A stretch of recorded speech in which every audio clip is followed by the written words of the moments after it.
Captain Kyle Bennett stood on the bridge of the USS Freedom, his eyes fixed on the massive view screen. The stars twinkled peacefully, but he knew this peace wouldn't last much longer. His hands gripped the edge of his command console as he read the message from the Galactic Council for the 5th time that day. Humanity will surrender complete control of the Sol system within 72 hours, or face total destruction. The words made his stomach turn. For 3 years since humanity made first contact with the alien races of the Galactic Council, Earth had prepared for this day. They had smiled, traded information about culture and science, and agreed to all the Council's demands, all while hiding their greatest secret. Captain Bennett, Admiral Walsh requests your presence in Conference Room Alpha, announced Lieutenant Brad Mitchell from the communications station. Kyle nodded and left the bridge, his boots echoing in the corridors of the massive battlecruiser. The USS Freedom was one of Earth's newest warships, but unlike the ships the Council knew about, this vessel was built in secret. Hidden shipyards orbiting the sun had worked day and night to produce ships like these. The conference room doors slid open with a soft hiss.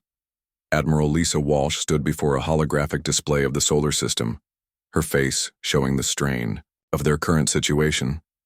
"Kyle, good, you're here. Sit down," she said, gesturing to the empty chair. As he sat, the holographic display shifted to show numbers that made his heart race. 700,000. "Sir, is that really the count?" he asked, unable to hide the awe in his voice.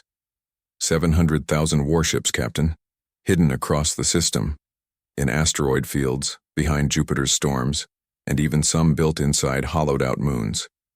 The Council thinks we have maybe 1,000 ships at most. Kyle studied the display.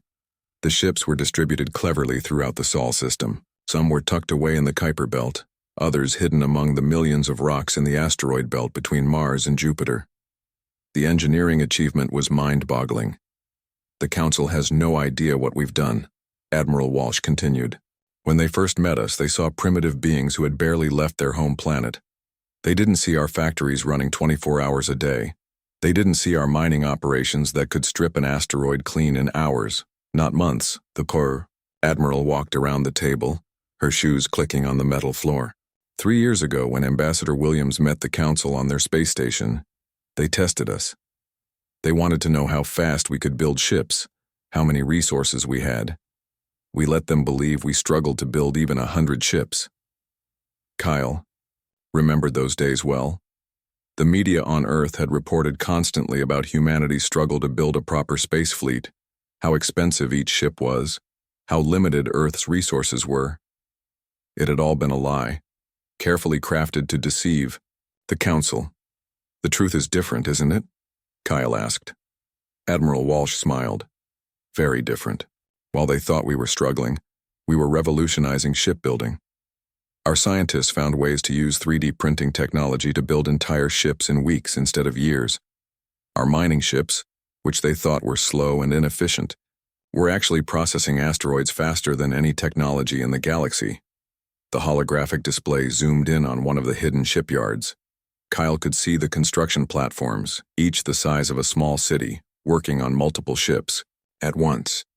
"Every moon of every planet has become a shipyard," the Admiral continued. "Even Venus with its horrible atmosphere. We found ways to build ships there too.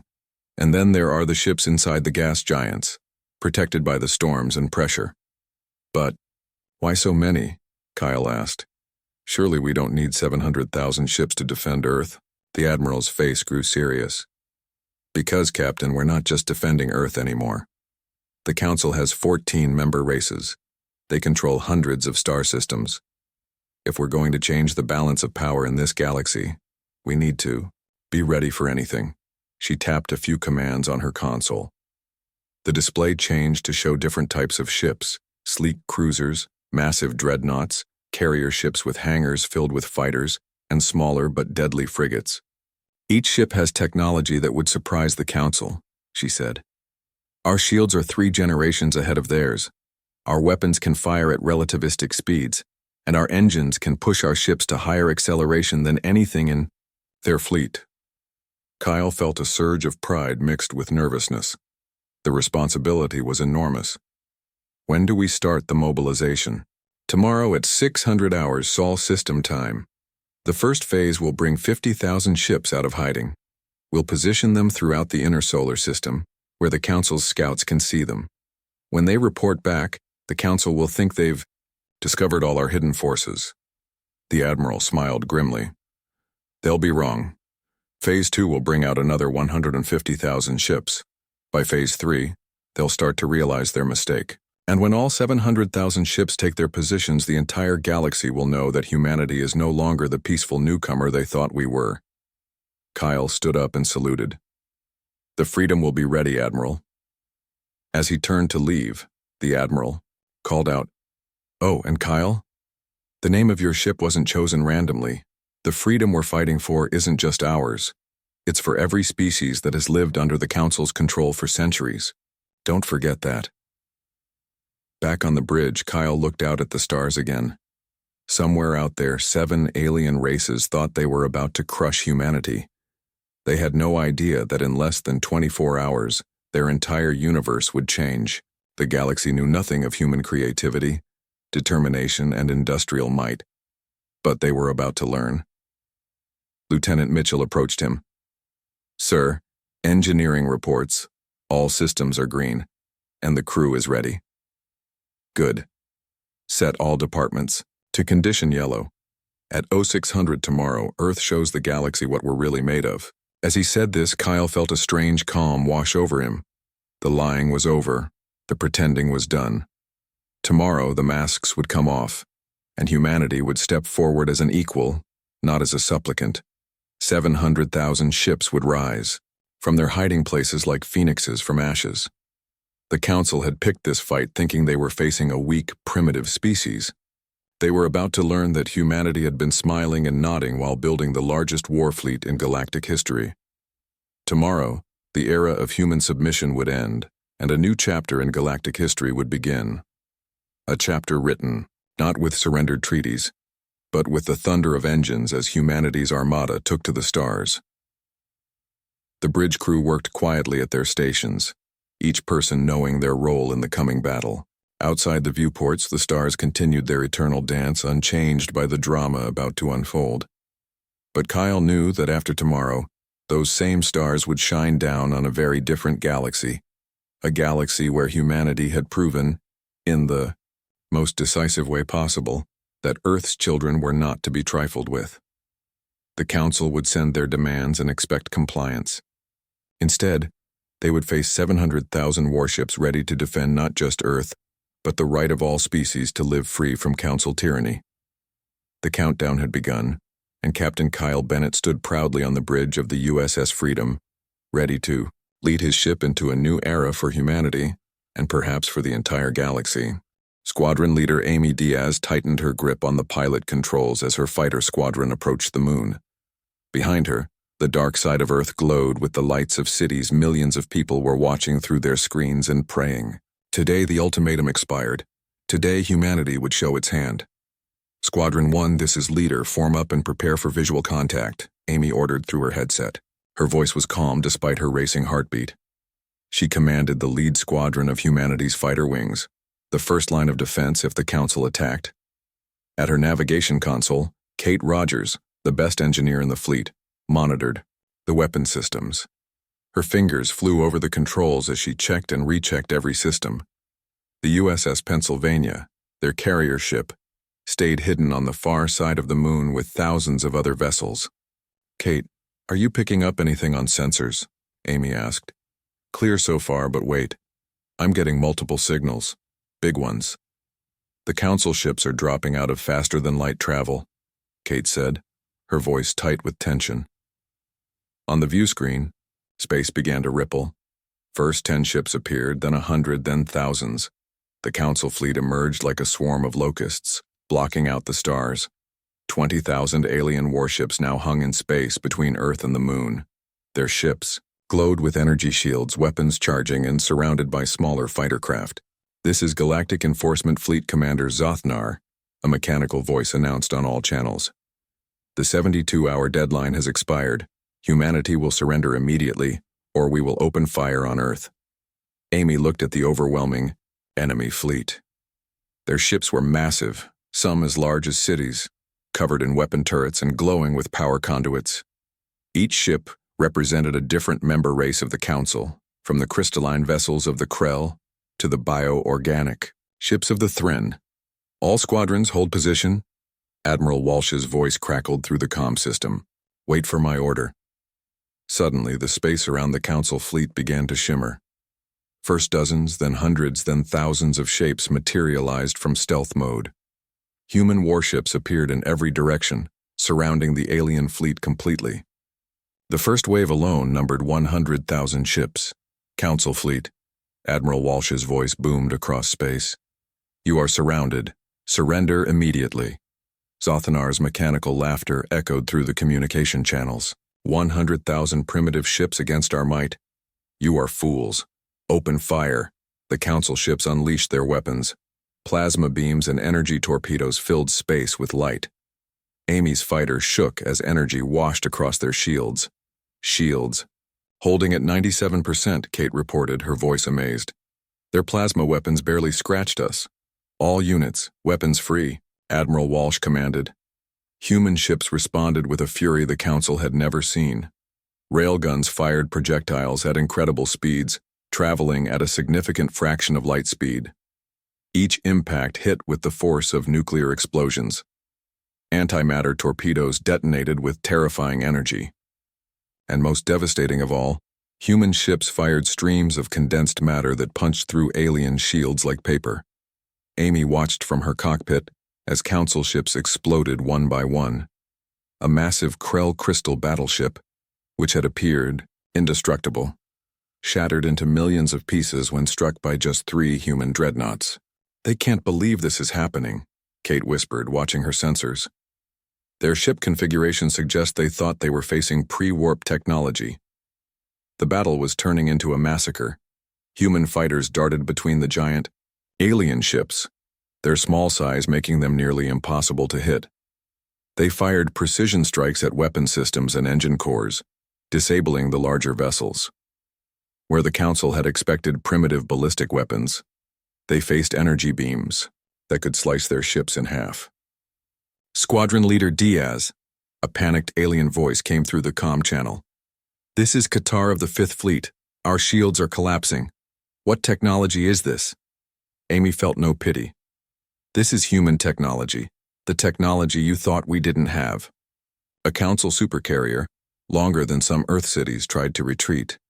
But human destroyers had perfected a new tactic. They fired gravitational field disruptors that prevented ships from entering faster than light travel. The massive alien vessel was trapped, helpless as smaller human ships swarmed around it like angry bees. Within the first hour, 10,000 Council ships were destroyed or disabled. The alien tactics developed over centuries of bullying less advanced species were completely useless against humanity's innovations. Their formation flying became death traps as human ships fired weapons that curved in space-time, hitting targets from impossible angles. Kate, run an analysis. How badly are we damaging them? Amy asked. Their ship designs have fatal flaws, Kate reported excitedly. They rely on enormous shields and armor, but our weapons ignore their shields completely. Their ships are too big, too slow, and too predictable. We're fighting like they've never seen before. Zothanar's voice crackled again, now filled with fear. Cease fire. We request negotiation. Negative, Admiral Walsh replied coldly. You came to destroy Earth. You will face the consequences. Amy watched as more Council ships attempted to flee, but they were cut off at every turn. Human ships had them surrounded, boxing them in with precision flying. The beautiful ballet of human military technology was devastating to witness. Leader, we've got a problem, one of her pilots reported. Some Council ships are trying to kamikaze into Earth. Negative, pilot. Watch this, Amy said. Human point defense systems, invisible until now, sprang to life. Laser grids and plasma streams created a web of energy that vaporized the kamikaze ships before they could even reach Earth's atmosphere. The defense network was so perfect that not a single piece of debris made it past the zone. By the second hour, the battlefield had changed completely. Council ships fled in every direction, many with engines damaged and trailing plasma leaks. Human fighters pursued them relentlessly, destroying any ship that showed signs of regrouping. Engineering reports shields at 85%, Kate said. Even after all that, we've barely been scratched. Amy guided her squadron through the debris field of destroyed alien warships. Pieces of crystal, metal, and organic matter floated in space, the remains of the Council's invincible fleet.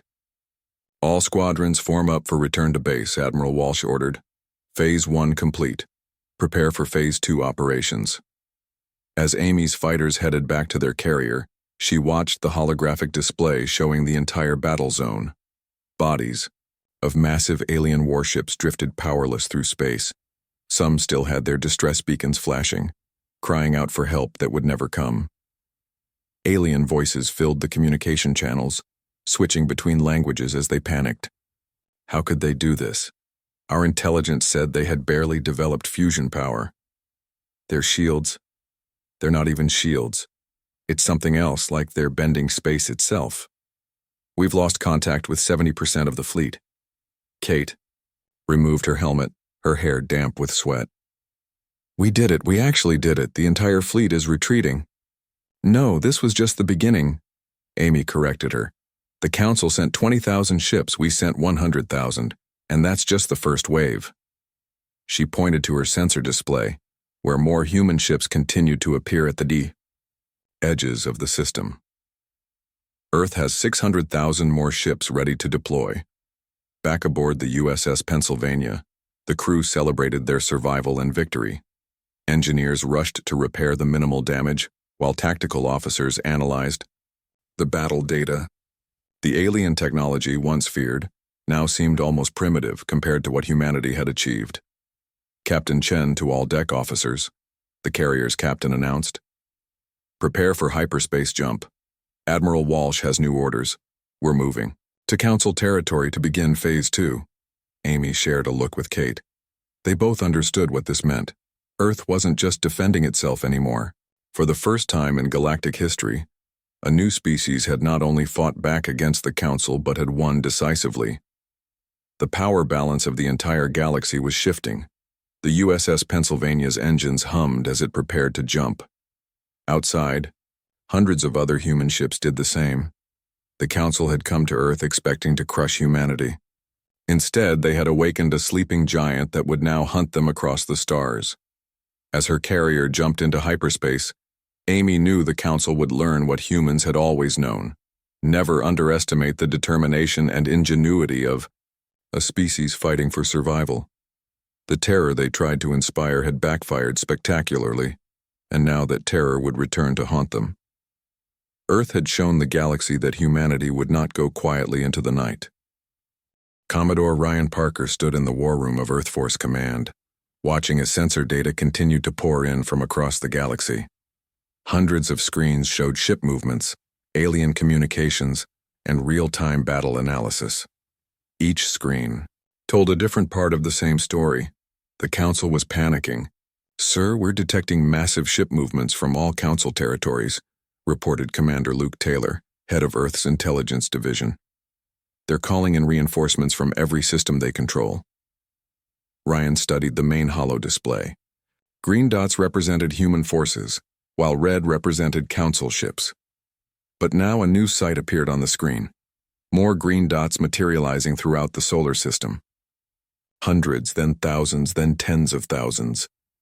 "It's time for Phase 3, Ryan said, his voice carrying across the war room.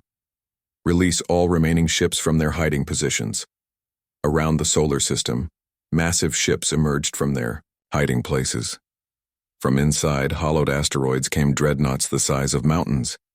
Hidden shipyards behind Jupiter's great red spot released carriers packed with fighter squadrons. Even inside Mercury's orbit, where the heat was thought to be deadly, special heat-resistant warships powered up their engines for the first time. Total count now at 650,000 ships and climbing, Luke reported, his voice barely hiding his amazement.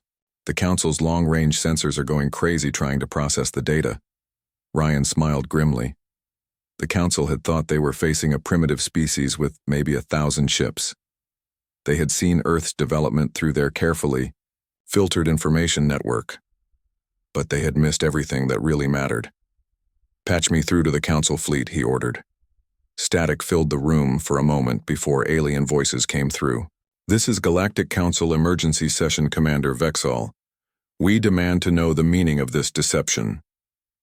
This is Commodore Ryan Parker of Earth Force Command. You asked humanity to surrender.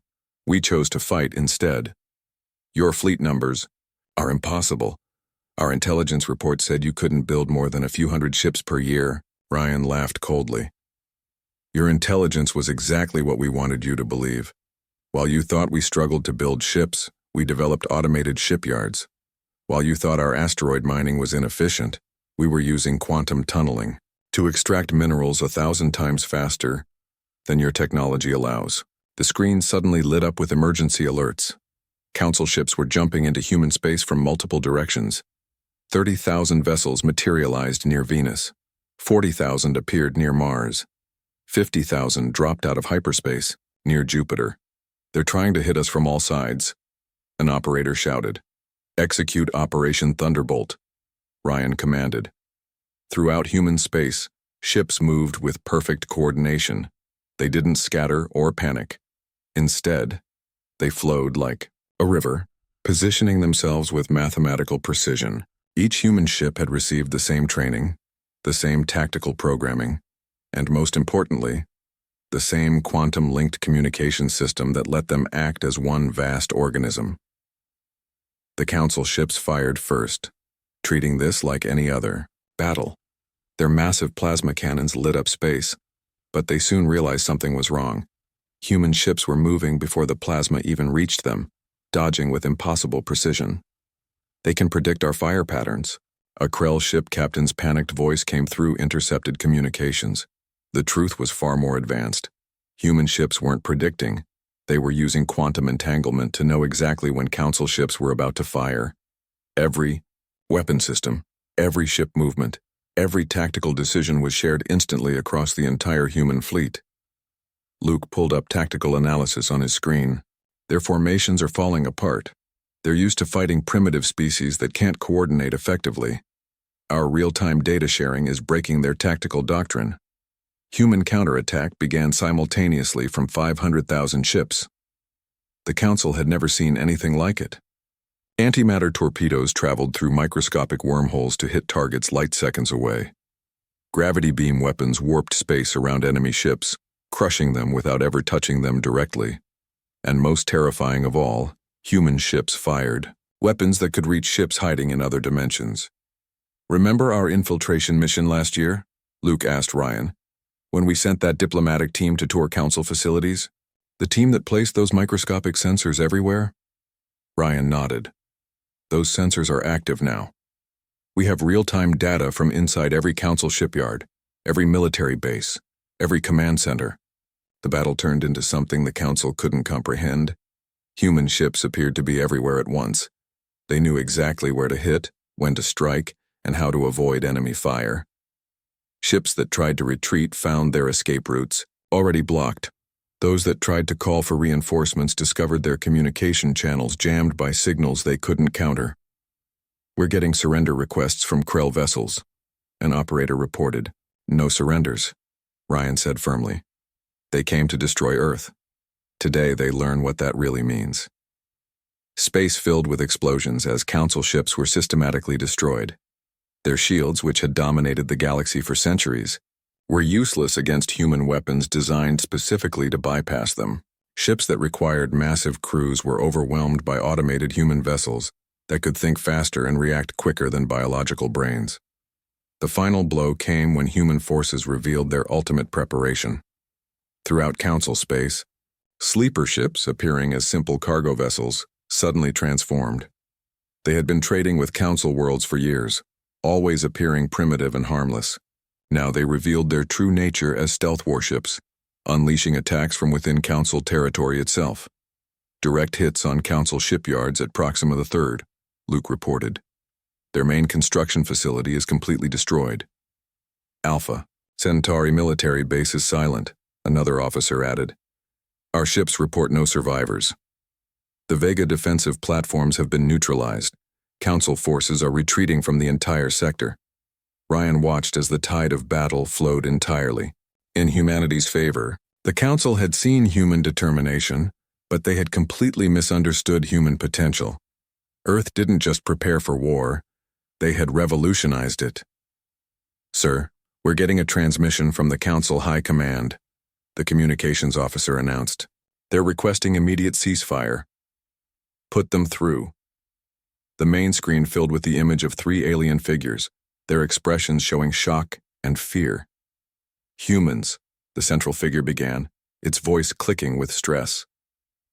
"We underestimated your capabilities. We offer peace. We will withdraw our forces and leave your system alone." "Unacceptable," Ryan replied. "You didn't just threaten Earth, you threatened to annihilate us. Your ultimatum was total war, and that's exactly what you'll get.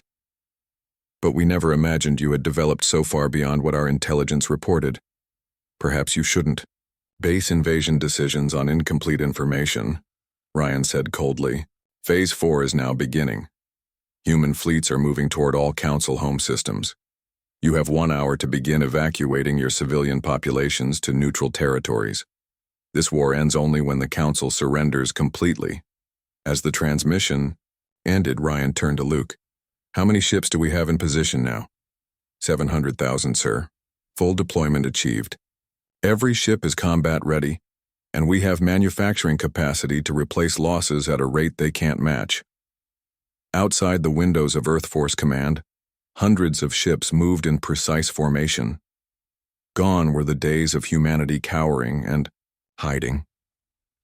In their place was a species that had taken 3 years of pretended weakness and transformed it into overwhelming strength.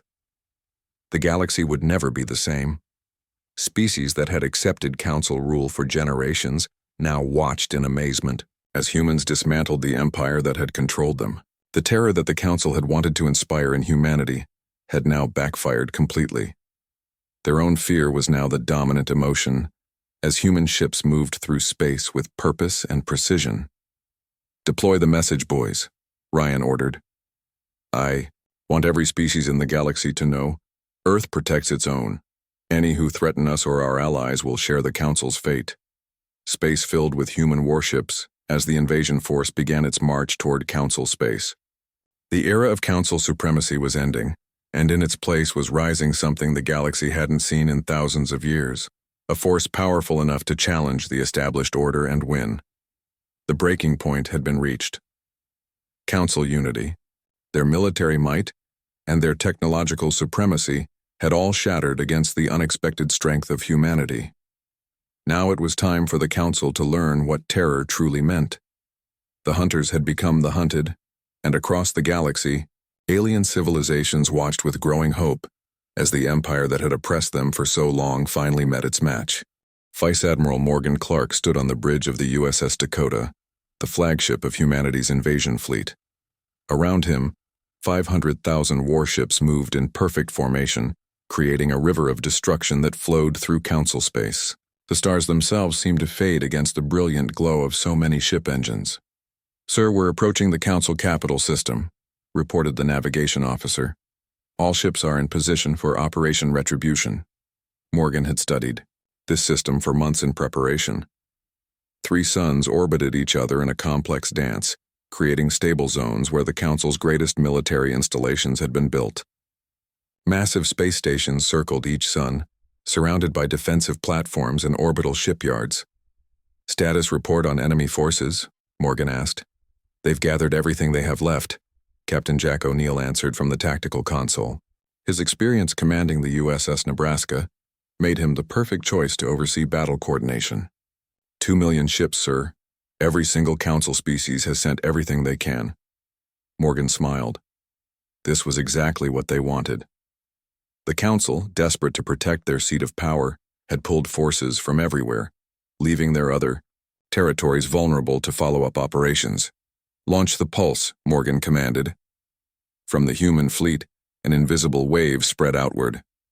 It was humanity's newest weapon, an electromagnetic pulse that followed quantum tunneling pathways, hitting targets through their own shields. Across the Council fleet, thousands of smaller ships went dark as their systems failed. Direct hit on primary targets.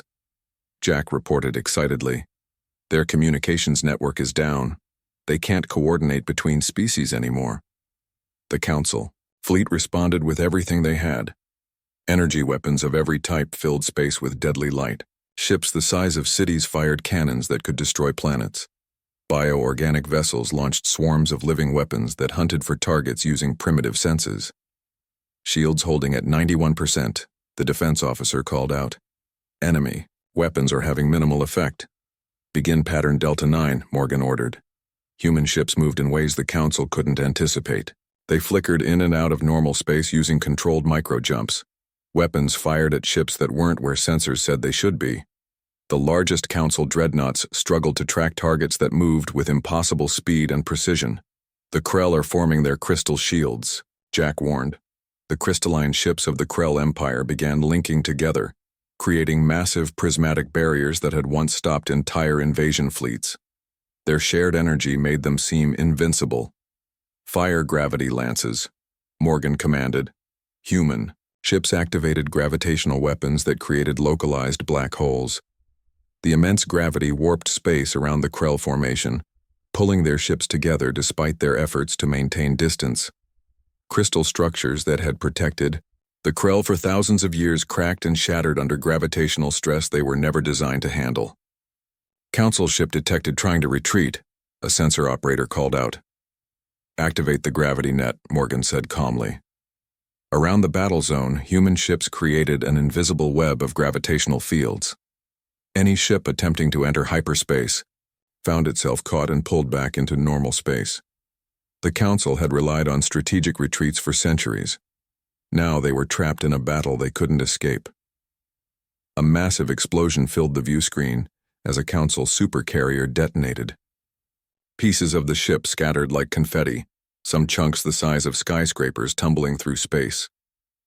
That's the 80th capital ship destroyed, Jack counted.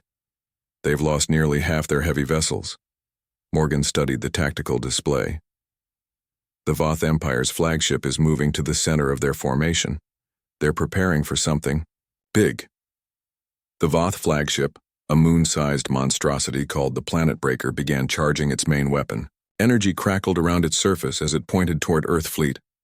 That's their planet killer weapon, Jack said urgently. Intelligence warned us about that thing. It's supposed to be able to destroy entire worlds. Let's see about that, Morgan replied. Mr. O'Neill, execute Plan Vulcan. From 40 different angles, human stealth destroyers emerged from cloaking fields. Each ship was no bigger than a Council fighter, but packed with humanity's most advanced technology. They had been hiding among the debris of destroyed ships, completely undetected by Council sensors. The destroyers moved with perfect synchronization. Each fired a single quantum torpedo directly at the Planet Breaker's weapon ports. The torpedoes used the ship's own energy emissions as guidance systems, making them impossible to deflect. 50 bright flashes lit up space as the torpedoes hit. The Planet Breaker's massive weapon system overloaded, the backlash traveling through the ship's power conduits. In seconds, the ship that had threatened Earth itself was consumed in a chain reaction of explosions that continued for nearly a minute. Target destroyed, Jack reported with satisfaction. The Voth flagship is gone. Council morale, already cracking, began to collapse. Ships broke formation, some attempting to flee while others surrendered. The biological ships of the Thren Empire stopped fighting entirely, their crews realizing that their evolutionary advantage meant nothing against technology this advanced. Sir, the remaining Council forces are pulling back to the third sun, the sensor officer reported. They're massing for a final stand. Morgan zoomed in on the tactical display. Nearly 1 million enemy ships were clustering around the third sun, positioning themselves between it and the massive Council government complex orbiting in the Lagrange point. They're protecting their leaders, Jack observed. If we destroy those ships, the Council government itself will be exposed. All ships assume attack formation Omega, Morgan commanded. We end this now. Human ships moved with practiced precision, each vessel taking its exact position. They formed concentric rings around the enemy position, with the largest dreadnoughts in the center and smaller ships creating layers of support fire. The Battle of Three Suns, as it would be called in history books, reached its climax. 2 million ships fought in the largest space battle the galaxy had ever seen. Energy weapons crossed paths, creating beautiful but deadly light shows. Physical projectiles traveled at relativistic speeds, their impacts creating shock waves that could be seen from light years away. Jack coordinated the attack from his station. Wave 1, fire. Wave 2, targets are marked. Wave 3, prepare to advance. Human weapons struck with surgical precision. Ships exploded in spectacular fashion, but the human formation never wavered. Advanced AI systems predicted enemy movements, while quantum computers calculated optimal fire solutions in microseconds. Enemy formation breaking apart. The tactical officer shouted. They can't maintain cohesion against this level of firepower. Morgan watched as council ships scattered like leaves in a storm. The technological gap had simply become too wide to bridge. Superior tactics could only compensate for inferior technology for so long. Survivors are abandoning ship across the board, Jack reported. We're detecting thousands of escape pods. Focus fire on military vessels only, Morgan ordered. Let their escape craft leave the battle zone. It wasn't mercy that guided this decision, but strategy. Every survivor would return to their homeworld with stories of humanity's overwhelming might. Fear would spread faster than any ship could. Travel. The last Council dreadnought detonated in a brilliant flash. Suddenly, space was quiet except for the hum of human ship engines and the distress beacons of millions of escape pods. Battle report, Morgan requested. 97% of enemy forces destroyed or disabled, Jack read from his screen. Human casualties, minimal.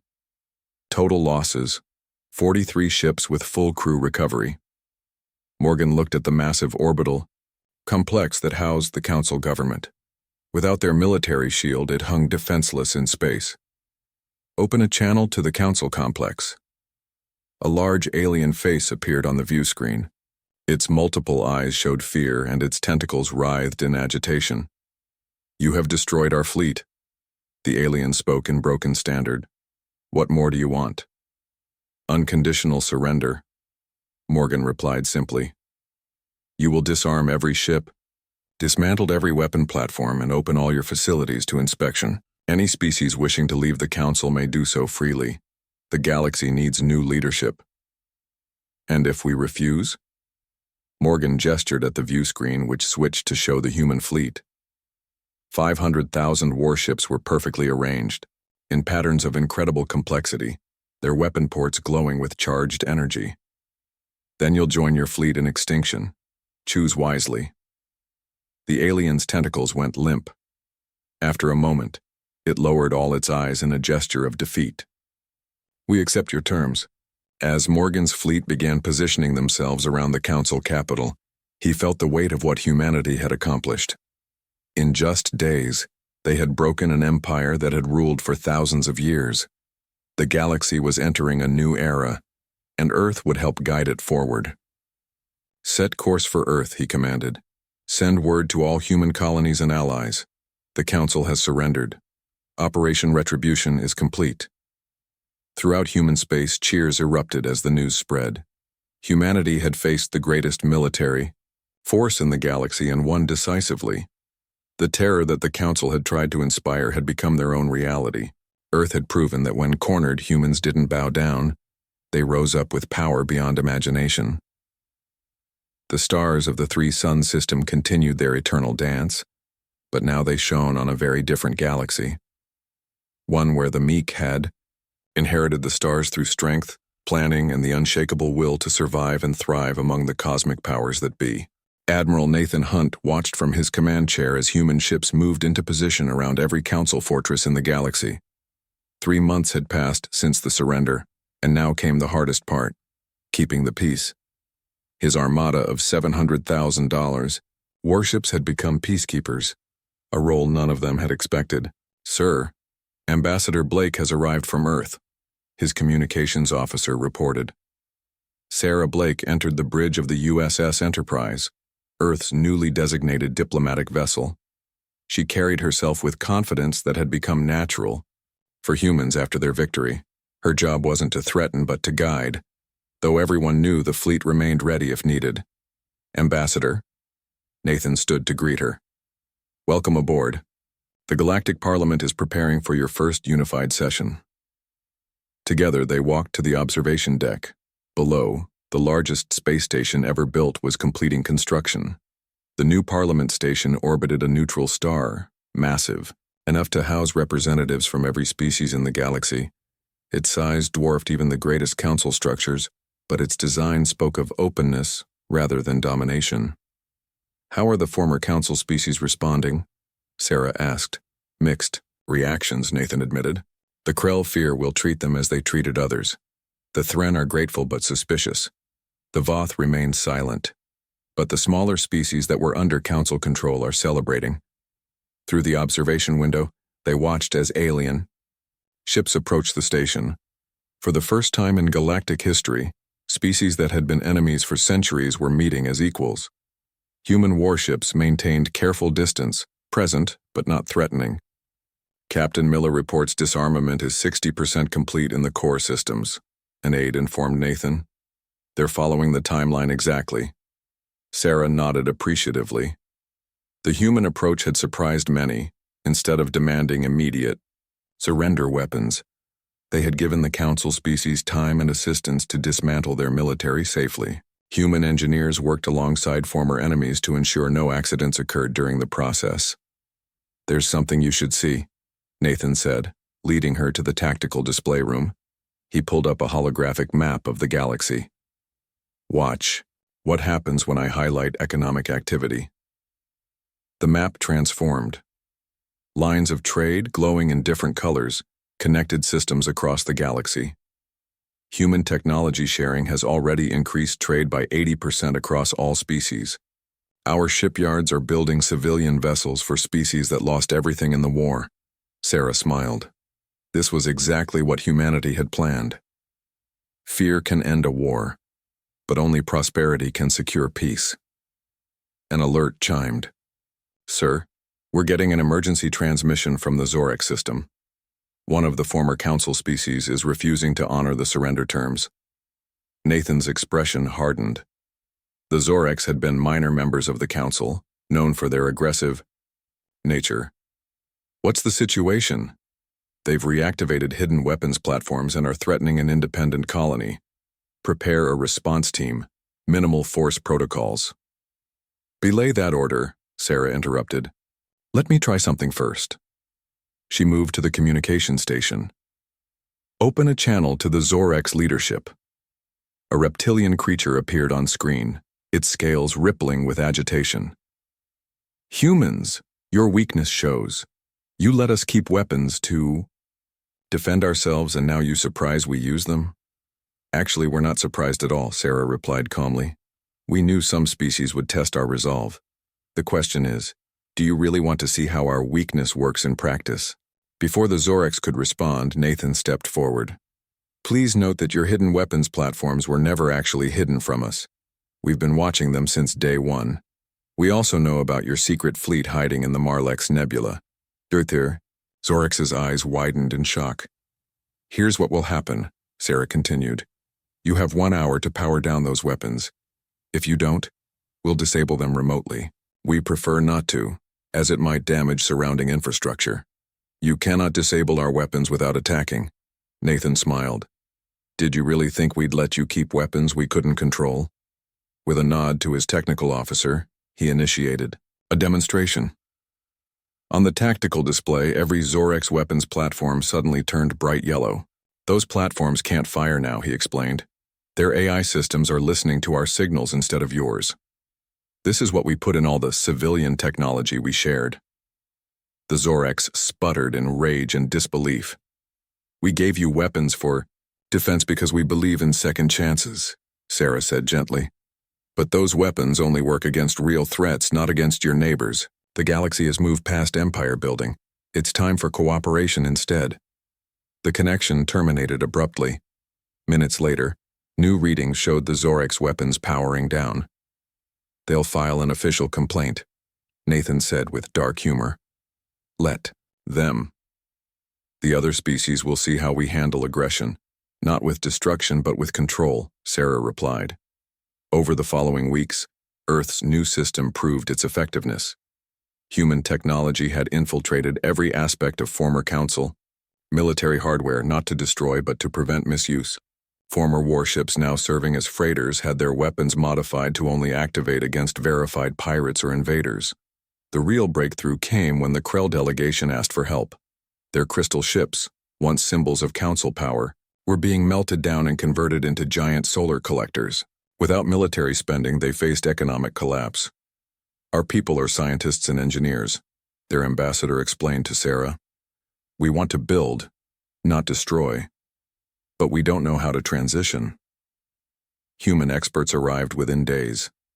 They taught Krell scientists about quantum computing and stellar engineering. Former warship factories were converted to produce exploration vessels and asteroid mining equipment. Within months, Krell crystal technology was being used to create more efficient solar panels and communication relays. Similar transformations occurred across the galaxy. Thren bioships became mobile hospitals. Voth construction technology rebuilt colonies destroyed in the war. Species that had been enemies for generations found themselves working together on projects that benefited everyone. 6 months after the surrender, Sarah Blake stood before the first official session of the new Galactic Parliament. Representatives from 97 species filled the massive chamber. Human security teams remained outside, present, but not intrusive. This parliament will not be like the council, she began her speech. We will not vote based on military might or economic power. Every species, regardless of size or technology level, has an equal voice in shaping our shared future. Translator devices converted her words into hundreds of languages. Former council species who had dominated others for millennia now sat as equals beside the species they had oppressed. Earth will serve as a neutral mediator for one generation, she continued. Our goal is not to rule, but to guide this galaxy toward true unity. After 25 Earth years, humanity will step back from any leadership position and take our place as ordinary members of this body. Murmurs filled the chamber. Many species had expected humanity to establish a new empire. Behind Sarah, the holographic display showed the famous image from Earth's first peaceful moon, humanity's footprint, beside the flag. We came in peace for all mankind, she quoted the ancient words. Today, we extend that peace to all species. The success bred success. Trade routes expanded as species shared technology freely. Human terraforming techniques helped dying worlds bloom again. The weapons platforms that had terrorized the galaxy for centuries were converted into research stations studying cosmic phenomena. Not everything was perfect. Some species attempted to recreate old alliances for war, but each time they discovered their weapons wouldn't activate, their ships wouldn't target civilians, and their communications were being monitored for any genuine threats. The Zorek's attempt to restart conflict became a historical lesson. When they tried to amass a secret fleet using stolen plans, human intelligence was already aware. Instead of military action, Earth simply stopped supplying spare parts for their civilian infrastructure. We won't attack you, Admiral Hunt had told the Zorek's leadership, but we also won't support actions that threaten peace. Choose wisely. Faced with crumbling infrastructure and the wrath of trading partners who depended on Earth technology, the Zorek's quickly abandoned their plans and returned to compliance. 1 year after the surrender, Sarah Blake received a unique message. The Krell, humanity's most feared enemies during the war, requested to name a system after Earth. Your homeworld showed us that strength without wisdom is meaningless. We would honor this lesson forever. Standing once more on the USS Enterprise's observation deck, Sarah watched as human ships continued their patrols. But now, crews included officers from dozens of species, learning Earth's methods firsthand. Do you think it will last? Asked Captain Harris, the newest commander of Earth Security Forces. As long as we remember why we fought, Sarah replied. We didn't build 700,000 warships to destroy. We built them to ensure no one would ever threaten Earth again. Now they ensure no one can threaten anyone. The terror we inspired has become the foundation of peace. The galaxy had learned what humanity had always known.